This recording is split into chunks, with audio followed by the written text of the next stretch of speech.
hasil dibawa ke darat atau ke Surabaya, tentunya akan ada proses identifikasi yang dilakukan untuk mengenali para korban pesawat AirAsia KZ 8501 tersebut.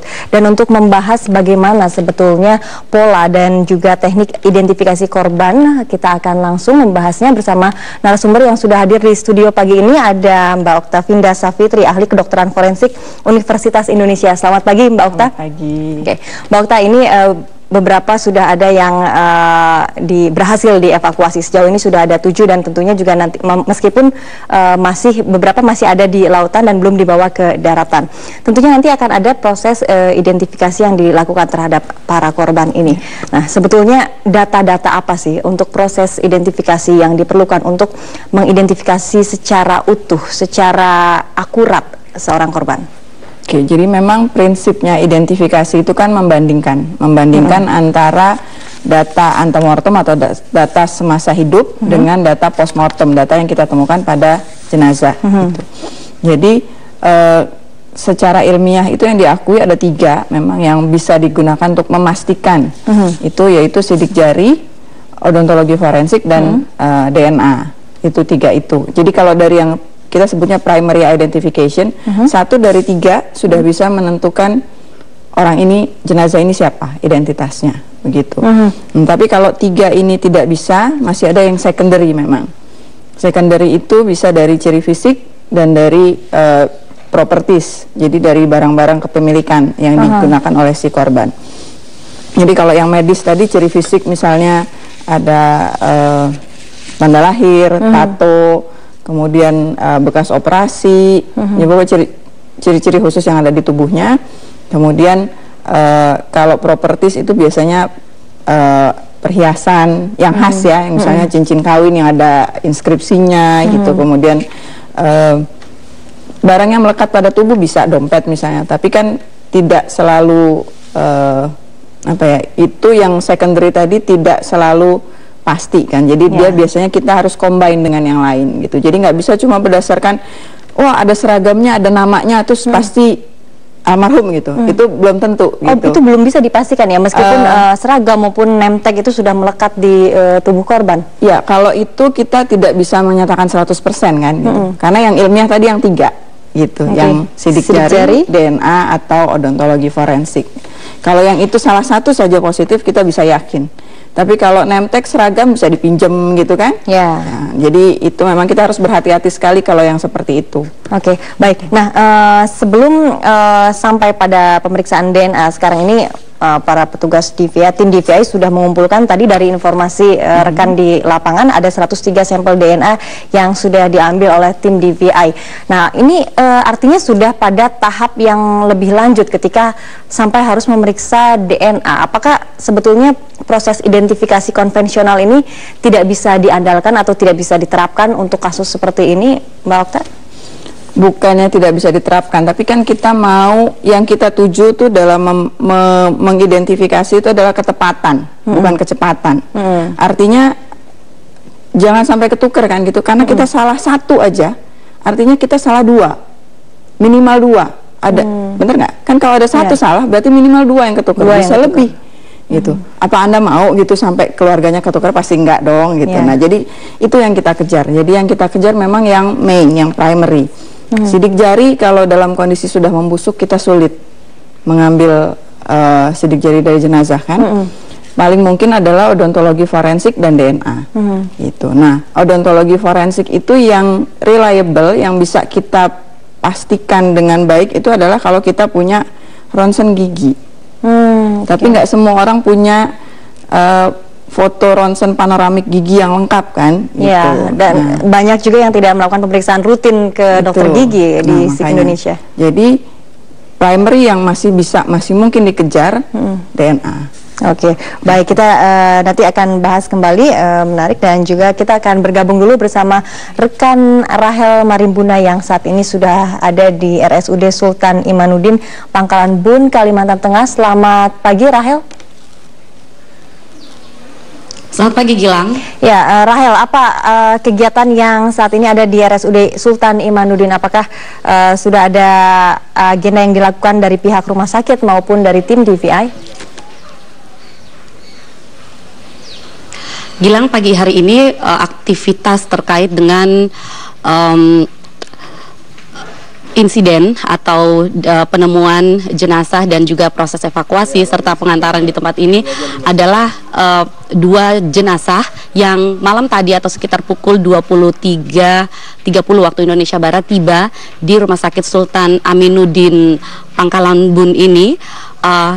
Pagi tadi telah dikeluarkan dari ruang posko DVI yang berada di Rumah Sakit Sultan Aminuddin ini, dan memang sedianya akan langsung dibawa ke Lanut Iskandar untuk diberangkatkan ke Juanda Surabaya. Namun sampai saat ini kami melihat tadi 2 jenazah tersebut yang sudah ada di ambulans kemudian diturunkan lagi ke ruang jenazah, karena memang dari informasi yang kami terima di sini ada 2 lagi jenazah yang ditunggu, dan kemungkinan ini ketika 2 jenazah lainnya tiba di sini dan kemudian mendapatkan tindakan pemindahan ke dalam peti jenazah, kemudian baru akan diberangkatkan bersamaan dengan 2 jenazah sebelumnya. Jadi ada 4 jenazah yang rencananya akan diberangkatkan bersama. Namun sampai saat ini memang belum ada, atau 2 jenazah yang ditunggu belum tiba, karena informasi yang kami peroleh proses penjemputan dengan menggunakan helikopter menuju ke KRI saat ini masih berlangsung. Dan terkait dengan jenazah yang tiba di Rumah Sakit Sultan Imanuddin ini, memang di tempat ini tidak dilakukan proses identifikasi seperti yang dilakukan oleh DVI karena semuanya itu akan dilakukan di Surabaya. Namun tindakan yang dilakukan di tempat ini yaitu melakukan identifikasi visual seperti melakukan pengukuran tinggi badan, kemudian mengecek jenis kelamin dari jenazah yang dibawa ke rumah sakit ini, kemudian memindahkan ke dalam peti jenazah khusus, dan untuk menghindari terjadinya proses pembusukan seperti itu diberi es balok di dalam peti jenazah tersebut, dan tidak dilakukan atau tidak diberikan formalin terhadap jenazah ini. Dan ya, sampai saat ini memang aktivitas di tempat ini masih menunggu. Posko DVI yang ada di tempat ini memang tetap mempersiapkan segala sesuatunya. Bahkan di tempat atau di rumah sakit ini sudah disediakan, kami melihat ada puluhan peti jenazah yang memang disiapkan untuk sewaktu-waktu jika ada jenazah yang datang langsung dimasukkan ke dalam peti jenazah tersebut. Gilang. Ya, Rahel, lalu apakah di rumah sakit ini juga dilakukan proses pembersihan sebelum nantinya akan diterbangkan ke Juanda? Apakah pembersihan juga dilakukan di rumah sakit Aminuddin ini? Ya, dari informasi yang kami peroleh, rumah sakit di sini tidak melakukan tindakan pembersihan seperti itu, karena dari informasi secara umum perlakuan terhadap jenazah yang dengan kondisi yang sudah berada di air beberapa lama, dan untuk menghindari terjadinya kerusakan-kerusakan seperti itu, tindakan yang dilakukan oleh pihak rumah sakit hanya memindahkan jenazah ke dalam peti jenazah sebelum seperti yang saya katakan tadi dilakukan identifikasi visual saja. Jadi untuk mengetahui jenis kelamin dan tinggi badan, serta mungkin ada ciri yang terlihat menonjol, tidak secara spesifik. Jadi tindakan pembersihan tidak dilakukan, semuanya itu nanti akan dilakukan oleh tim DVI yang ada di Juanda, Surabaya. Seperti itu informasi yang kami peroleh di sini. Rahel, terima kasih untuk laporan Anda. Kami akan tunggu terus informasi terbaru Anda berikutnya. Rahel Marimbuna melaporkan langsung dari Rumah Sakit Imanuddin Pangkalan Bun, Kalimantan Tengah. Terima kasih. Mbak Okta, tadi kalau disampaikan nanti akan diterbangkan ke Juanda, tetapi ini masih banyak juga yang belum berhasil dievakuasi dari badan pesawat yang saat ini masih berada di dasar laut. Sudah kurang lebih 4 hari korban berada di dalam sana. Apakah ini juga akan semakin menyulitkan proses identifikasi yang dilakukan oleh tim DVI nantinya? Ya, memang proses pembusukan itu memang salah satu kendala dalam kita melakukan pemeriksaan ya. Dan memang sudah betul sangat baik yang dilakukan teman-teman di sana, bahwa kalau kita lihat tadi kan dilakukan pengangkatan saja, kemudian pengamatan initial assessment istilahnya. Jadi ini laki perempuan, ada yang menonjol atau enggak, kemudian diberi label tadi di sana, jadi sudah ditandai, kemudian langsung dikirim. Karena nanti yang melepas pakaian, memeriksa semua identitas yang melekat itu adalah tugasnya di fase postmortem di Surabaya. Gitu. Dengan begitu nanti semua data yang terekam akan lebih jelas untuk dibandingkan dengan data pemeriksaan antemortemnya. Karena kan yang mengambil data antemortem dengan yang melakukan pemeriksaan postmortem nantinya bisa berbeda. Dan yang melakukan proses pembandingan nanti di rekonsiliasi itu orang yang berbeda lagi, gitu. Nah, karena dia kan proses yang terorganisasi. Bayangkan kalau korbannya ada 100, lebih dari 100, kalau hanya dikerjakan oleh 1-2 orang itu nggak akan selesai. Tapi ini kan satu tim besar yang akan mengerjakan, jadi semuanya harus terorganisasi rapi. Bagaimana bisa memastikan bahwa dalam mengkombinasikan atau mencocokkan antemortem dan juga postmortem yang didapat setelah korban ditemukan ini keduanya bisa cocok begitu, tidak ada kekeliruan di situ? Bagaimana menghindari kekeliruannya? Jadi memang satu briefing timnya semua sudah dilatih. Kemudian di dalam tim ini kita punya form yang sudah standar berdasarkan standar Interpol. Kita sebutnya pink form dengan yellow form. Pink form itu untuk yang postmortem, yellow form untuk yang antemortem. Itu semua ada identitas yang harus ada, hal-hal yang harus kita lengkapi, yang harus betul-betul lengkap sehingga pada saat pembandingan nanti bisa betul gitu, bisa dilaksanakan dengan baik.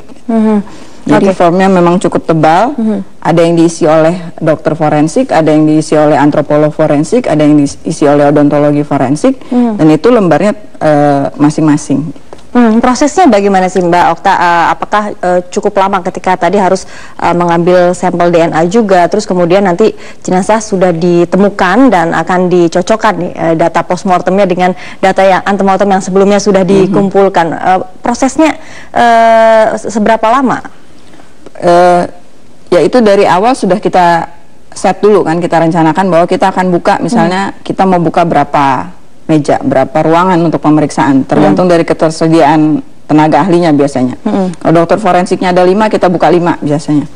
Kemudian dari masing-masing itu sudah punya tim, ada dokter forensiknya, ada dokter odontologi forensiknya, ada ahli antropologi forensik, dan ada mantrinya, teknisinya, ada fotografernya, semua sudah ada.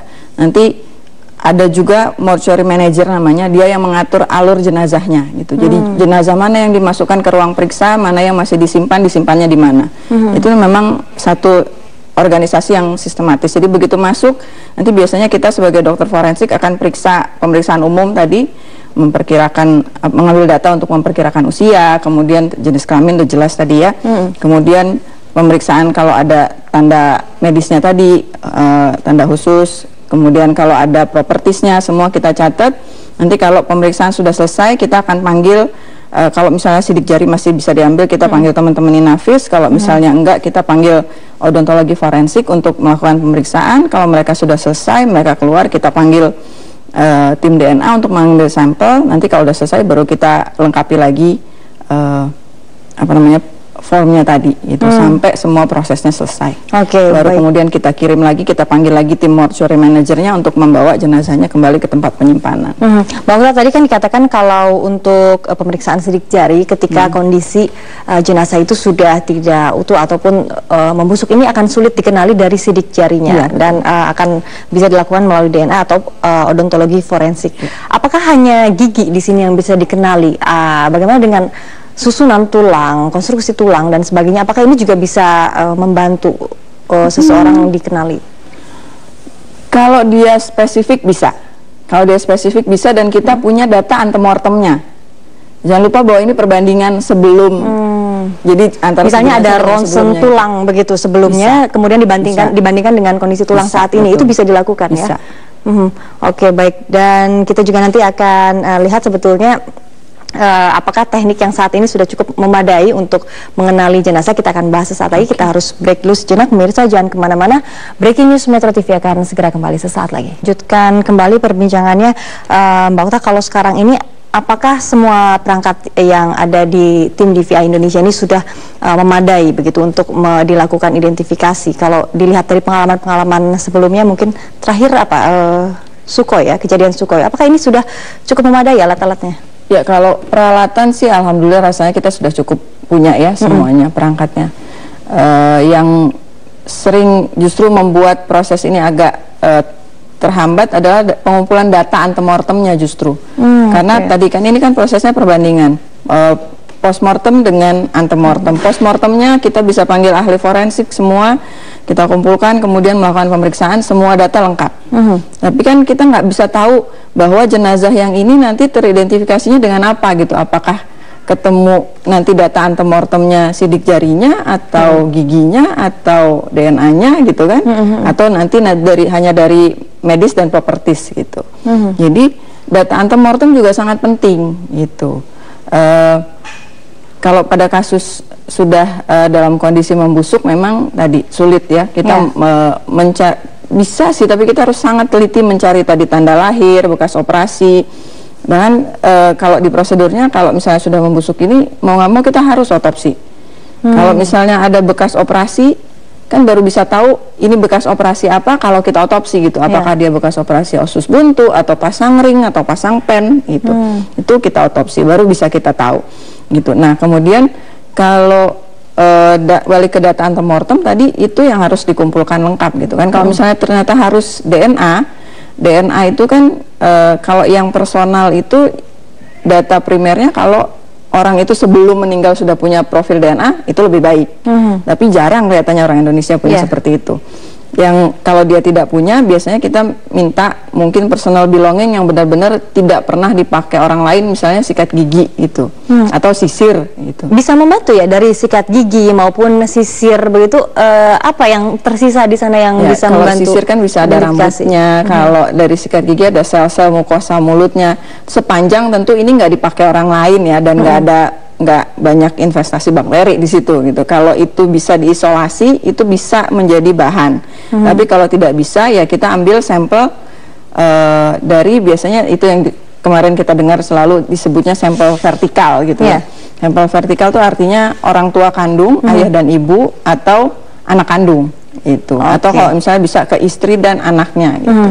Nah, itu dua ini memang untuk memastikan, karena kan DNA itu kan dapatnya dari dua pihak, ayah dan ibu, nggak bisa berdiri sendiri. Dan harus dibebaskan dari dua-duanya juga ya. Harus dibebaskan dari dua-duanya. Nanti kita sambung lagi mengenai sampel vertikal ini. Kita bergabung dulu ke Pangkalan Bun. Sudah ada Anggi Hasibuan yang saat ini akan melaporkan di mana upaya pencarian dan evakuasi korban pesawat Air Asia KZ 8501 hari ini akan kembali dilakukan. Kita bergabung dengan Anggi Hasibuan dari Pangkalan Bun, Kalimantan Tengah. Ya Anggi, bagaimana skenario pencarian hari ini? Apakah Anda sudah mendapatkan informasi untuk rencana hari ini? Ya, Gilang, rencana hari ini akan terus dilanjutkan untuk upaya pencarian dan juga evakuasi. Saya akan mengupdate dulu untuk informasi jenazah yang sudah diterima. Ini informasi dari Danlanut Johnson. Ada dua kemarin yang sudah dibawa ke Surabaya, kemudian dua saat ini berada di rumah sakit di Pangkalan Bun. Ada satu lagi ini dalam perjalanan menuju ke Pangkalan Bun. Dan tiga ini akan segera dievakuasi. Jadi total untuk sementara, menurut informasi dari Danlanut adalah sekitar 8 jenazah. Semuanya kemungkinan hari ini akan dicoba untuk dikumpulkan di Pangkalan Bun dan segera dibawa ke wilayah Surabaya. Untuk wilayah pencarian ini akan dibagi menjadi 4 sektor. Jika kita mengetahui sebelumnya ada 13 sektor, maka saat ini Basarnas dan juga tim gabungan ini membaginya menjadi 4 sektor. Kalau misalnya kita melihat di peta, mungkin bisa dibilang kawasan ini adalah kawasan-kawasan yang dekat, misalnya adalah di kawasan Kalimantan Tengah, Tanjung Keluang, Tanjung Pandan, dan juga Tanjung Puting. Ini menjadi wilayah-wilayah yang menjadi fokus pencarian pada hari ini. Untuk tim yang akan bertugas pada hari ini juga dari udara akan diperbantukan.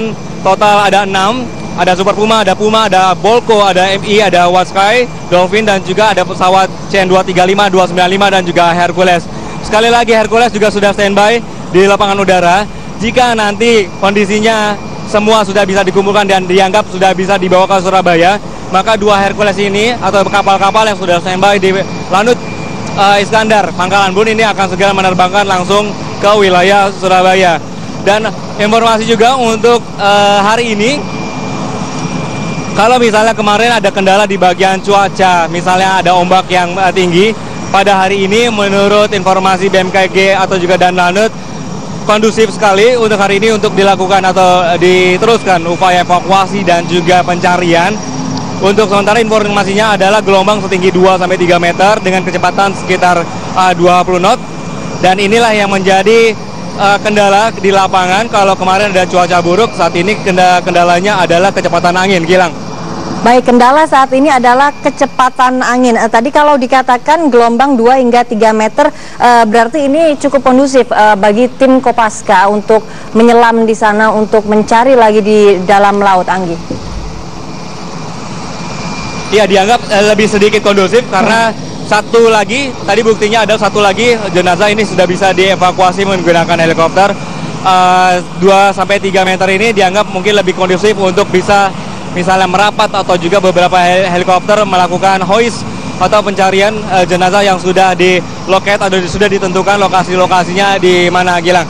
Nah, saya akan gambarkan juga suasana sekarang di Lanut Pangkalan Bun. Ini sudah cukup ramai karena semua menunggu kehadiran dari tambahan satu lagi jenazah yang akan diberangkatkan. Ini ada satu Super Puma yang sekarang sudah standby pada pagi hari ini. Dan kita juga akan terus menunggu untuk informasi selengkapnya dan juga informasi yang sudah dikonfirmasi mengenai jasad-jasad, maksud kami di jenazah yang sudah ditemukan. Karena memang kondisi di lapangan, Gilang, saya gambarkan ini agak sedikit sulit sekali untuk misalnya tiba-tiba ada informasi, oke, jenazah yang ditemukan segini atau lokasinya segini. Sehingga kita akan menunggu terlebih dahulu untuk ada informasi secara resmi mengenai jumlah atau juga jenazah yang ada di lapangan. Baru saja ini satu Hercules juga mendarat di Lanut. Ya, kondisinya ya, Gilang, kondisinya di sini sangat ramai sekali dan juga padat. Kami mempunyai satu gambar yang bisa menggambarkan ini adalah rekaman yang diperoleh oleh tim Metro TV dari KRI Yosudarso dalam upaya evakuasi korban. Ini adalah gambar eksklusif yang kami dapatkan mengenai bagaimana sulitnya juga upaya evakuasi yang ada di lapangan. Apabila selama ini kita mengetahui kondisi sulitnya udara adalah mengenai cuaca, visibility yang kurang, kemudian juga angin yang kencang sehingga mengganggu penerbangan atau juga helikopter untuk mendekati titik-titik yang sudah ditentukan. Namun ternyata dari Angkatan Laut juga yang berada di lautan ini juga mendapat kesulitan ketika harus berhadapan dengan gelombang atau juga cuaca buruk. Apalagi untuk upaya pencarian dan juga evakuasi tetap dilanjutkan pada malam hari, karena untuk siang hari misalnya ini bisa diperbantukan lewat udara. Namun ketika malam tiba hanya bisa dilakukan upaya evakuasi dan juga pencarian ini melalui jalur laut saja, Gilang.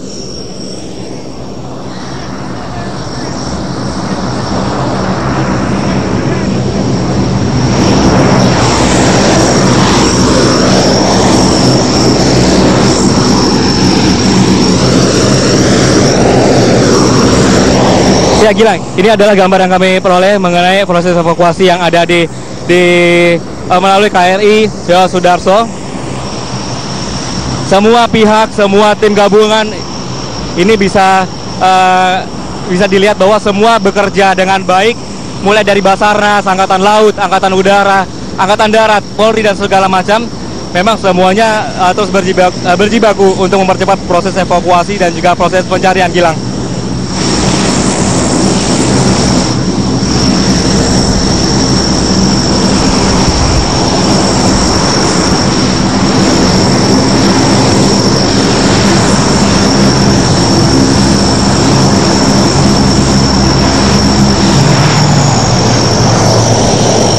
Ya, Anggi, dari jenazah yang baru saja Anda tayangkan gambarnya ini, dari mana persisnya lokasi dievakuasi? Oke, wah, posisinya adalah ini di laut yang kemarin juga ditemukan lokasi indikasi ada serpihan, kemudian jenazah-jenazah yang ada di lautan. Informasinya adalah ini wilayah-wilayah juga yang kemarin sudah ditentukan mengenai lokasi keberadaan dugaan pesawat berada, Gilang. Sehingga sebaran yang kemarin disebutkan, sebaran untuk wreckage atau debris atau juga pecahan-pecahan atau serpihan dari pesawat AirAsia ini mencapai 5 km. Oleh karena itu dari kapal-kapal yang bertugas, mereka menyebar, sehingga posisinya ini adalah salah satu video yang diambil dari KRI Yosudarso, Gilang. Tidak jauh-jauh berarti dari Selat Karimata dan juga dekat perairan Pangkalan Bun, Kalimantan Tengah, lokasi ditemukannya jenazah yang baru saja Anda tampilkan ini ya? Ya. Oke, Gilang, kondisinya sekarang juga dari yang berada di Lanut, ini kami masih menunggu kedatangan dari satu jenazah lagi. Rencananya hari ini adalah untuk mengevakuasi 2 jenazah yang tadi malam sudah dievakuasi ke rumah sakit di Pangkalan Bun. 2 ini nanti akan ditambah beberapa jenazah lagi, sehingga setelah nanti terkumpulkan, semua akan langsung sesegera mungkin diberangkatkan ke Surabaya. Kalau kita pantau, mungkin Anda agak kurang bisa mendengar sedikit. Saat ini waktu terus berjalan, sementara korban atau jenazah yang belum ditemukan juga masih sangat banyak. Bagaimana dengan kekuatan yang dikerahkan oleh tim gabungan Basarnas sendiri? Apakah ada penambahan baik itu dari unsur udara dan juga laut, khususnya untuk tim penyelam atau Kopaska? Ya, baik. Tim gabungan dari semua elemen ini terus menambahkan anggota-anggota mereka dan juga apapun yang bisa diperbantukan untuk mempercepat proses ini, Gilang. Salah satunya adalah dari TNI Angkatan Udara juga menambah beberapa helikopter, kemudian TNI Angkatan Laut juga terus berjibaku untuk mengomandokan kapal-kapalnya untuk mendekati wilayah-wilayah untuk mempercepat proses. Kemarin ada informasi ada sekitar 18 kapal juga yang sudah merapat atau juga sudah mendekati lokasi-lokasi. Hari ini akan terus bertambah, dan ini sekali lagi adalah kekuatan tim gabungan untuk mempercepat proses, Gilang. Kita harapkan hari ini juga kita mempunyai atau mendapatkan informasi-informasi positif lainnya berkenaan dengan pencarian yang ada di Pangkalan Bun dan sekitarnya, Gilang. Anggi, di belakang Anda ada satu pesawat TNI Angkatan Udara, itu tadi baru mendarat. Apa yang dilakukan? Apa yang sudah dilakukan dari pesawat itu? Ya, disebutkan bahwa oleh Dan Lanut ada beberapa Hercules yang standby on call. Salah satunya inilah ada satu yang sudah tiba. Segala skenario kemungkinan untuk proses evakuasi, misalnya kemarin adalah memang kalau seandainya hari ini hanya misalnya 1 atau 2 peti, kemungkinan bisa digunakan pesawat yang lebih kecil, atau misalnya tetap menggunakan Hercules karena ini adalah salah satu kekuatan yang cukup kuat untuk menjangkau wilayah-wilayah atau terbang cukup jauh, Gilang. Nah, jika Anda bisa mendengar juga ini kalau di belakang Hercules ini juga ada suara helikopter yang berada di Lanut. Kami juga masih menunggu apakah ini nanti ada informasi mengenai kedatangan dari satu jenazah yang sedang on the way menuju Pangkalan Lanut atau juga tim yang akan berangkat kembali. Namun sekali lagi ini semua pagi hari ini sudah standby seperti kemarin, standby ketika cuaca buruk ataupun seperti apa. Ketika suasana atau juga cuaca sudah mulai membaik, maka akan sesegera mungkin untuk mencapai di lokasi, Gilang. Kondisi cuaca sekali lagi di wilayah Pangkalan Bun hari ini sangat cerah sekali, jadi bisa diharapkan mampu membantu proses pencarian dan juga evakuasi pada hari ini yang kemarin sempat terhenti melalui udara, maksud kami terhenti sejak siang hari. Malam hari sekali lagi ini terus juga dilanjutkan untuk proses-proses evakuasi atau juga proses untuk mencari keberadaan di mana sebenarnya titik dari badan pesawat AirAsia, Gilang. Ya, Anggi, jika tadi dikatakan bahwa untuk hari ini cuaca cukup kondusif, namun ada kendala angin di sini, tapi tidak begitu dengan gelombang juga cukup kondusif untuk dilakukan pencarian maupun evakuasi. Ini artinya apakah untuk upaya evakuasi hari ini akan lebih difokuskan pada jalur laut daripada jalur udara, karena melihat kondisi angin saat ini juga kurang kondusif untuk dilakukan evakuasi maupun pencarian melalui jalur udara? Ya baik, skenario-skenario sudah diberlakukan atau sudah dipersiapkan apapun misalnya lewat jalur darat, jalur laut ataupun jalur udara untuk proses atau prioritas ini tergantung dari kondisi atau kebutuhan di lapangan. Jika memang memungkinkan lewat udara sesegera mungkin akan dilakukan lewat udara, namun jika sekali lagi tidak kondusif atau misal paling memungkinkan ada laut tetap menggunakan laut. Seperti tadi malam ada 2 tambahan lagi jenazah sehingga kita tidak bisa secara pasti memastikan apakah diprioritaskan lewat udara atau laut. Gilang, ini semua kondusif, kondisional ketika melihat adanya cuaca yang ada di lapangan juga, Gilang.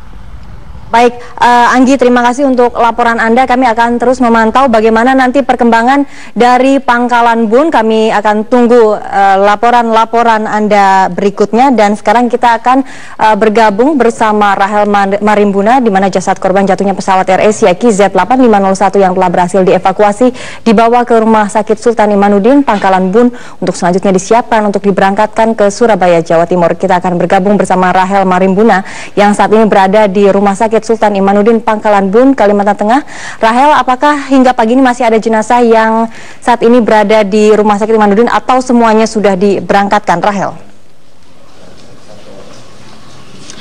Gilang, saat ini memang masih ada 2 jenazah yang berada di kamar jenazah. Kedua jenazah ini merupakan jenazah yang malam tadi tiba sekitar pukul 23:30.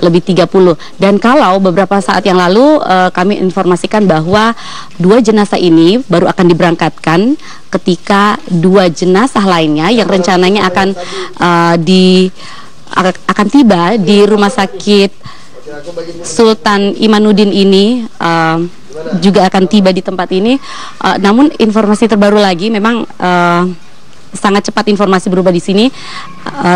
2 jenazah yang sudah siap ini akan segera diberangkatkan menuju ke Lanut Iskandar. Jadi hal ini dikarenakan 2 jenazah yang sebelumnya dinyatakan akan tiba lagi pagi ini di Rumah Sakit Sultan Imanuddin, informasinya bahwa tidak jadi didatangkan di tempat ini. Namun kami informasikan bahwa situasi di sini memang cepat berubah sehingga setiap saat informasi-informasi akan terus berdatangan dan terjadi perubahan-perubahan lagi rencana baik itu kedatangan jenazah di rumah sakit ini maupun tentang keberangkatan jenazah menuju ke Lanut Iskandar. Dan Gilang, 2 jenazah yang tiba malam tadi sekitar pukul 23:30 waktu Indonesia Barat merupakan 2 jenazah yang dibawa atau melalui jalur darat setelah sebelumnya tiba di Pelabuhan Kumai, dibawa oleh takbut yang mengambil 2 jenazah tersebut dari KRI Banda Aceh. Dan 2 jenazah ini salah satunya dari informasi bahwa jenazah perempuan merupakan jenazah dari salah satu awak atau pramugari dari Air Asia KZ8501, dan satunya lagi merupakan jenazah diidentifikasi sebagai jenazah pria. 2 jenazah ini yang perempuan ditemukan oleh KRI Yosudarso, sementara jenazah yang laki-laki ditemukan oleh KRI Sultan Hasanuddin. Gilang. Ya, Rahel, lalu tadi laporan dari Anggi Hasibuan di Pangkalan Bun, upaya evakuasi maupun pencarian ini terus dilakukan dan ada kemungkinan hari ini juga akan ditemukan lagi sejumlah jenazah dan tentunya nanti akan langsung dibawa ke rumah RSUD Sultan Imanuddin. Nah, lalu bagaimana dengan pola penanganan untuk hari ini? Apakah tetap sama dengan kemarin atau ada yang berbeda pola penanganannya? Ya, tadi kami mencoba untuk mencari tahu dengan pihak-pihak terkait di sini apakah penanganan terhadap jenazah yang hari ini sudah memasuki hari ke-5 dengan kemungkinan kondisi jenazah yang mungkin jika ada yang baru ditemukan atau yang sudah ditemukan tetapi belum dibawa ke rumah sakit ini ada penanganan berbeda dibandingkan dengan 4 total jenazah yang sudah datang di tempat ini. Informasinya bahwa perlakuan sama, yaitu hanya dilakukan identifikasi visual, yaitu dengan mengukur tinggi badan, kemudian jenis kelamin serta ciri-ciri yang sangat mudah terlihat seperti pakaian dan lain sebagainya juga. Namun tidak dilakukan pengawetan atau tidak diberi formalin untuk mencegah terjadi kerusakan, hanya dilakukan atau di dalam peti jenazah khusus ini diberi es balok yang dimaksudkan untuk agar jenazah tersebut bisa lebih awet atau memperlambat proses kerusakan dari jenazah tersebut. Dan kalau kemarin ketika 2 jenazah baru tiba di tempat ini cukup membutuhkan waktu yang cukup lama, kurang lebih 1,5 jam penanganan 2 jenazah tersebut. Tapi kalau melihat 2 jenazah yang tiba malam tadi, cara penanganannya lebih cepat. Jadi kemungkinan jika ada lagi jenazah yang tiba di sini, penanganannya akan lebih cepat lagi karena tim yang ada di sini sudah boleh dikatakan mengetahui lebih atau berpengalaman untuk menangani jenazah-jenazah yang akan datang di Rumah Sakit Sultan Imanuddin ini. Jadi untuk penanganan khusus yang berbeda dengan kemarin, kami tidak mendapat informasi. Bahkan hal yang sama akan dilakukan terhadap jenazah-jenazah lainnya jika ada yang mungkin baru ditemukan atau yang baru dievakuasi dari lautan atau dari KRI menuju ke rumah sakit ini. Gilang. Ya, Rahel, lalu bagaimana dengan tim maupun ruangan yang ada di sana, apakah sudah cukup ataukah diperkirakan bisa kurang dan perlu tempat lain untuk menampung nanti ketika jenazah sudah ditemukan? Bagaimana dari sisi tim medis dan juga tempatnya, apakah sudah cukup? Ya, pihak rumah sakit sendiri memang sementara ketika jenazah tiba di tempat ini ditempatkan atau dilakukan penanganan di ruangan posko DVI Bitdokes Polda Kalimantan Tengah yang ada di Rumah Sakit Sultan Imanuddin ini. Namun mengingat terkait dengan daftar manifest, jumlah penumpang dan juga awak yang ada dalam pesawat AirAsia KZ 8501 ini, dilakukan antisipasi bahwa jika ada banyak jenazah yang ditemukan bersamaan didatangkan ke tempat ini, maka ada ruangan atau bahkan ada dipersiapkan tenda khusus untuk melakukan penanganan terhadap jenazah-jenazah yang datang ke tempat ini. Namun sejauh ini memang baru ada 4 jenazah yang datang ke tempat ini, 2 siang kemarin dan 2 lagi malam tadi, sehingga memang belum diperlukan untuk melakukan atau memasang tenda di luar atau tenda khusus yang memang dipersiapkan jika jumlah jenazah banyak datang ke tempat ini. Dan terkait dengan peti jenazah, memang dari pihak Bupati setempat Kota Waringin Barat telah menyediakan 162 peti jenazah khusus. Nah, dan di rumah sakit ini kami melihat ada beberapa puluh yang sudah disiapkan dan lainnya akan didatangkan berdasarkan dengan kebutuhan. Seperti itu, Gilang. Ya, baik. Rahel, terima kasih untuk laporan Anda. Nanti akan kita update kembali informasi berikutnya. Terima kasih Rahel Marimbuna melaporkan langsung dari RSUD Sultan Imanuddin, Pangkalan Bun, Kalimantan Tengah. Dan pemirsa, kita akan bergabung dengan Ferry Prihadi sekarang untuk mengetahui bagaimana informasi terkini di Rumah Sakit Bayangkara Surabaya. Ferry, bagaimana suasana di Rumah Sakit Bayangkara? Apakah sudah mulai banyak keluarga korban berdatangan ke sana? Gilang, saat ini saya berada di posko antemortem DVI Mapolda Jawa Timur.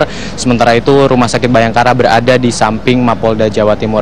Dan hingga pukul 8:26 saat ini, tadi ada 1 keluarga yang diduga merupakan 1 kerabat dari penumpang AirAsia KZ 8501 yang datang di ruang tunggu keluarga posko antemortem Polda Jawa Timur. Namun kami tadi tidak sempat bertanya apakah mereka keluarga atau relasi dari penumpang siapa, karena pihak dari manajemen AirAsia langsung menjemput dan langsung mempersilahkan masuk ke ruang tunggu. Dari pagi hingga saat ini baru hanya 1 keluarga saja yang datang untuk menunggu dan berada di posko antemortem ini, karena pihak keluarga ataupun pihak kerabat selalu menunggu di ruang yang sudah disediakan oleh Polda Jawa Timur untuk terus mengupdate informasi, baik informasi evakuasi ataupun proses otopsi yang tengah berlangsung di Rumah Sakit Bayangkara. Dan dapat kami informasikan juga, sementara itu pada sekitar pukul 7.30 hingga saat ini pihak dari manajemen AirAsia terus berdatangan dalam jumlah yang lebih besar karena memang Crisis Center yang semula didirikan di Kompleks Terminal 2 Bandara Juanda saat ini sudah hampir seluruhnya berpindah ke Crisis Center yang ada di Mapolda Jawa Timur, sehingga tadi ada sekitar lebih dari 30 pegawai dari manajemen AirAsia yang sudah tiba di sini. Dari sejak pertama kabar menghilangnya atau jatuhnya pesawat AirAsia ini, manajemen AirAsia memang selalu memberikan informasi dan juga pendampingan terhadap keluarga penumpang yang gunanya adalah untuk memberikan informasi, memberikan fasilitas-fasilitas yang sekiranya dibutuhkan, dan juga memberikan hal-hal yang informasi yang dibutuhkan oleh media tentunya. Dan saat ini kami bisa lihat atau bisa pantau dari depan ruang tunggu posko antemortem. Tadi ada sekitar 3 orang yang merupakan satu keluarga yang datang untuk masuk dan juga menunggu untuk mendengarkan informasi di posko antemortem DVI Polda Jawa Timur hingga pagi ini. Diperkirakan anggota keluarga dari penumpang yang lain baru akan berdatangan siang antara pukul 10 hingga pukul 12 karena berdasarkan pola kedatangan keluarga pada hari Rabu kemarin mereka baru berdatangan siang bahkan menjelang sore sekitar pukul 2 hingga pukul 3 sore dalam jumlah yang cukup banyak. Biasanya nanti keluarga-keluarga yang menunggu di ruang tunggu di posko antemortem ini akan melakukan dialog-dialog, akan bisa bertanya kepada pihak Basarnas, kepada pihak dari pusat dokter kepolisian juga, lalu juga kepada pihak manajemen AirAsia terkait dengan perkembangan terkini terbaru dari proses evakuasi, proses pencarian, dan juga proses transfer jenazah yang sudah ditemukan baik di Pangkalan Bun ataupun di titik ditemukan oleh kapal Republik Indonesia oleh KRI menuju ke Surabaya, lalu setelah di Surabaya akan langsung ditransferkan ke Rumah Sakit Bayangkara ini. Gilang. Ya, Ferry, jika Anda berada di posko antemortem Polda Jawa Timur, lalu apakah hingga saat ini sudah ada penambahan jumlah informasi ataupun data antemortem yang diserahkan oleh pihak keluarga kepada posko ini? Ya, kemarin biasanya ada daftar di meja tunggu yang di depan posko antemortem ini yang menceklis jumlah keluarga mana saja yang sudah menyerahkan daftar antemortem. Namun hingga saat ini kami belum bisa memantaunya sehingga kami belum bisa mendapatkan data pasti jumlah antemortemnya apakah bertambah ataupun hampir sudah mendekati 100% dari total 165 penumpang yang ada di pesawat AirAsia tersebut.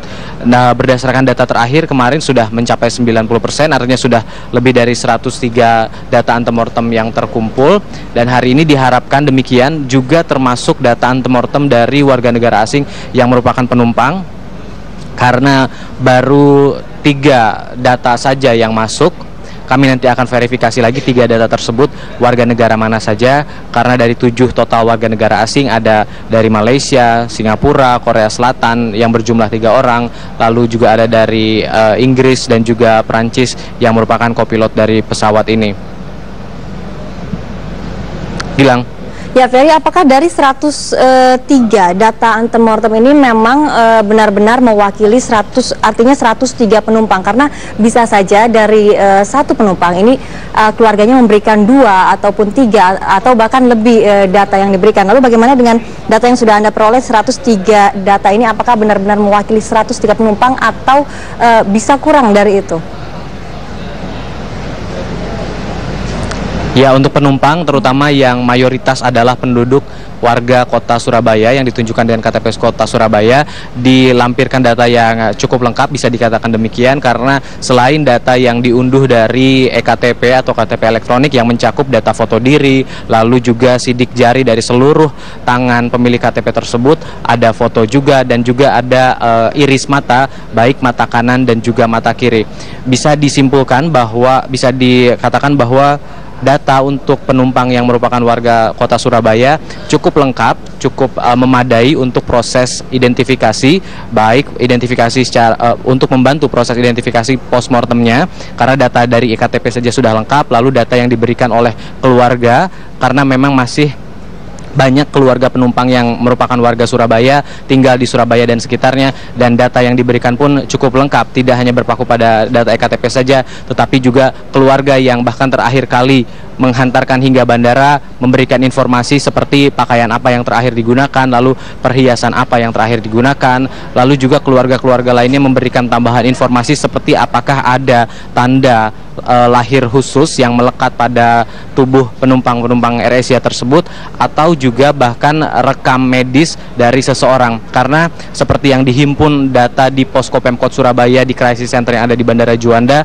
data-data rekam medis tersebut beberapa diserahkan oleh pihak anggota keluarga ataupun kerabat penumpang AirAsia yang berada di wilayah Jawa Timur dan sekitarnya, yang bisa membantu memperkaya data antemortem untuk proses identifikasi jenazah nantinya. Dan untuk memverifikasi sejauh mana apakah data yang sudah terkumpul ini benar-benar mewakili, tentunya hanya diketahui oleh tim DVI karena data antemortem sangat beragam, mulai dari keadaan fisik yang melekat, lalu ada juga keadaan ataupun barang-barang apa saja yang waktu itu terakhir dikenakan, dan juga data-data yang lebih spesifik lagi terutama DNA. 103 ini adalah sampel DNA yang sudah terkirim dari 103 orang keluarga penumpang yang berhubungan langsung atau berhubungan erat secara darah, dan bisa dikatakan lebih dari 103 data antemortem yang masuk yang tidak terlalu spesifik, artinya seperti pakaian apa yang dikenakan, lalu bagaimana ciri-ciri fisik secara keseluruhan. Seperti itu, Gilang. Ya, baik Ferry, terima kasih untuk laporan Anda. Nanti kami akan pantau kembali bagaimana update terkini dari Polda Jawa Timur dari Posko Antemortem. Terima kasih Ferry Priadi melaporkan langsung dari Posko Antemortem Polda Jawa Timur. Dan pemirsa, kita akan jeda dulu sejenak.